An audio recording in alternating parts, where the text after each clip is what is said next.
Darwin is going to talk to us about BART's big gift to wealthy corporations. Darwin Bond Grahm. During World War II and right after World War II, the primary planning agency for transit and transportation in the Bay Area was the United States Army and the Navy.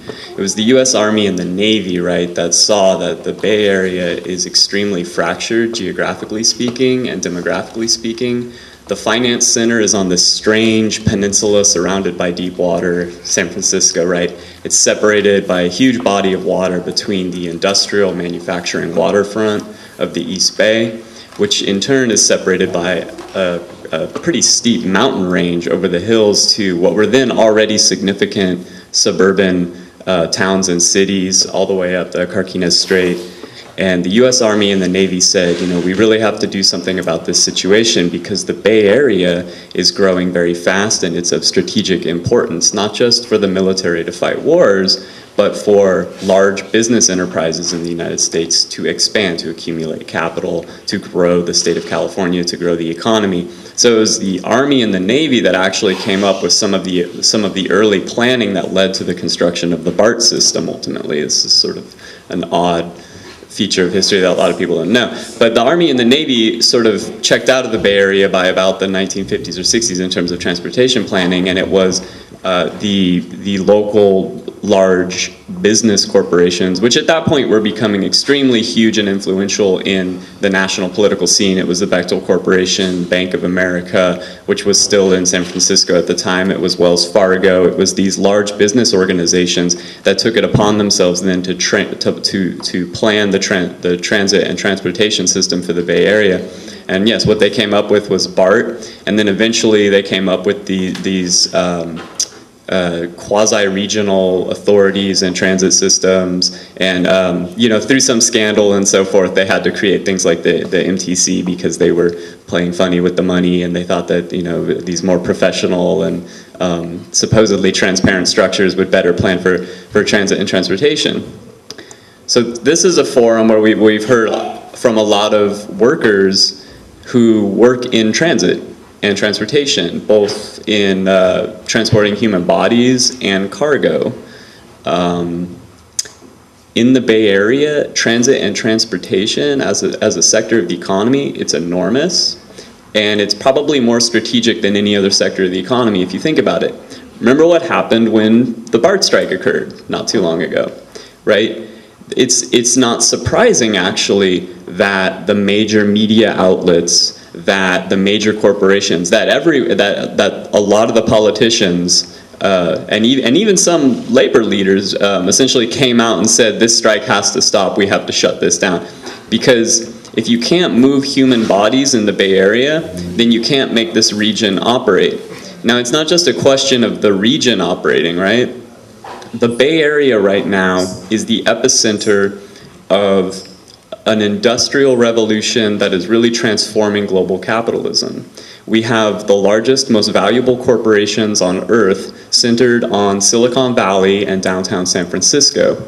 And they're developing technologies which are going to totally revolutionize the way that finance happens, the way that logistics happens, the way that health insurance, biotechnology. These are the intellectual property corporations. They're creating huge amounts of wealth. And the things they do here are primarily about enterprise. In the sense I mean that it's not, these corporations, people see Apple and they think, oh, it's Apple, they want to sell me a cell phone. No, these corporations are like Cisco Systems, they're like Intel. They're like Wells Fargo, and what they primarily do is not retail, and it's not geared toward the consumer, it's enterprise. They're transforming other enterprises. They sell their goods to states and other corporations and transform the ways that those states and other corporations do business and interact with the consumer and with the public, or with the prisoners, or with the children in the schools, or with the people overseas that they're going to bomb into smithereens, right?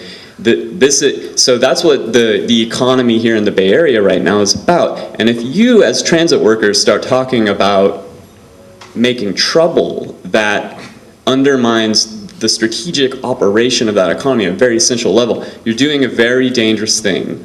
So you have to be extremely careful about who you're up against. Now, yes, in terms of the enormous amounts of wealth that these transit systems create in the Bay Area, we're talking about many billions of dollars in real estate capital that was basically created in the early 1970s when BART really got off the ground and started running.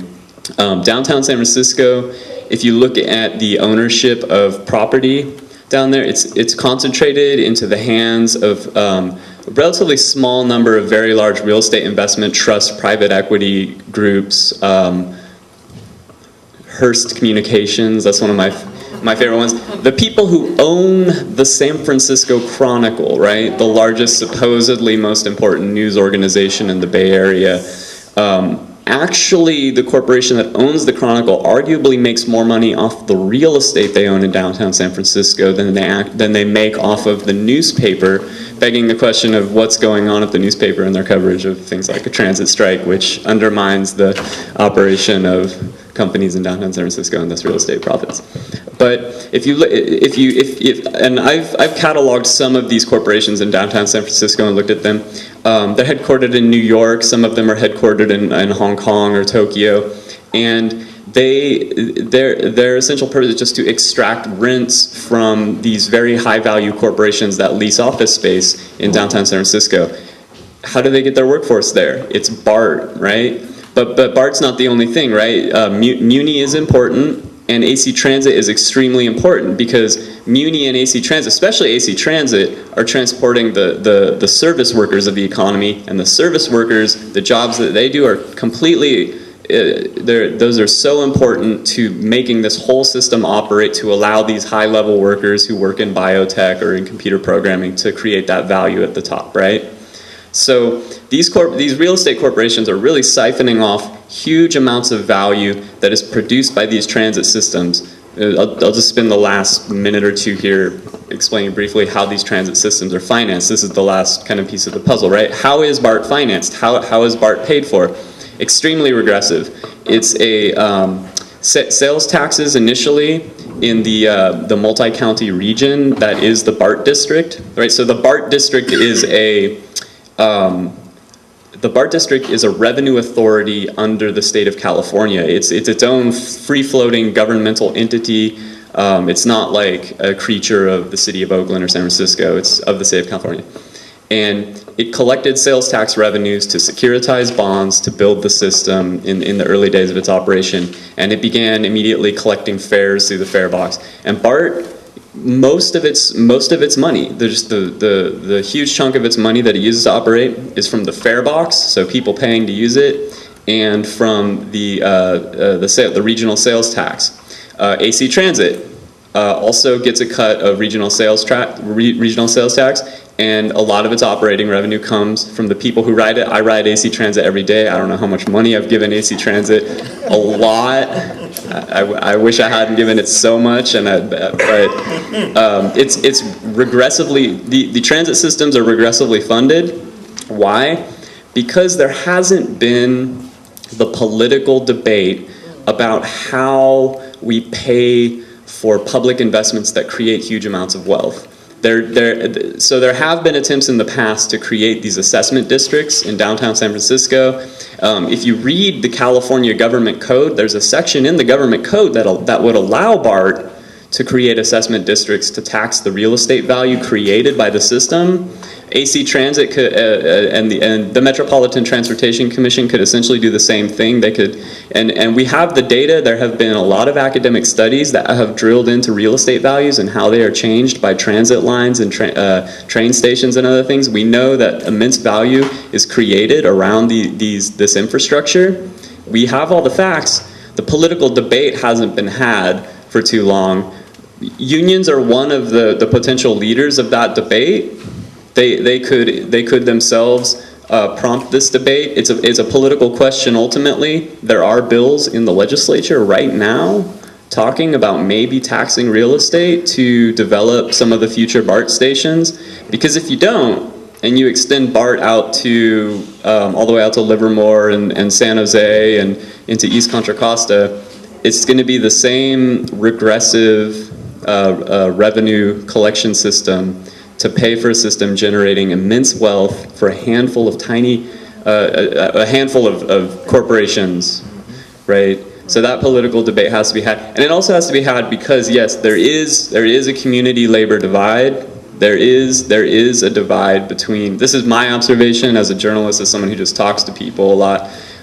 There's a divide between a lot of people who ride the transit systems and the people who work for the transit systems, and it's no one's fault here. This is a structure that has been established that pits working people against one another, right? But those conversations need to be had.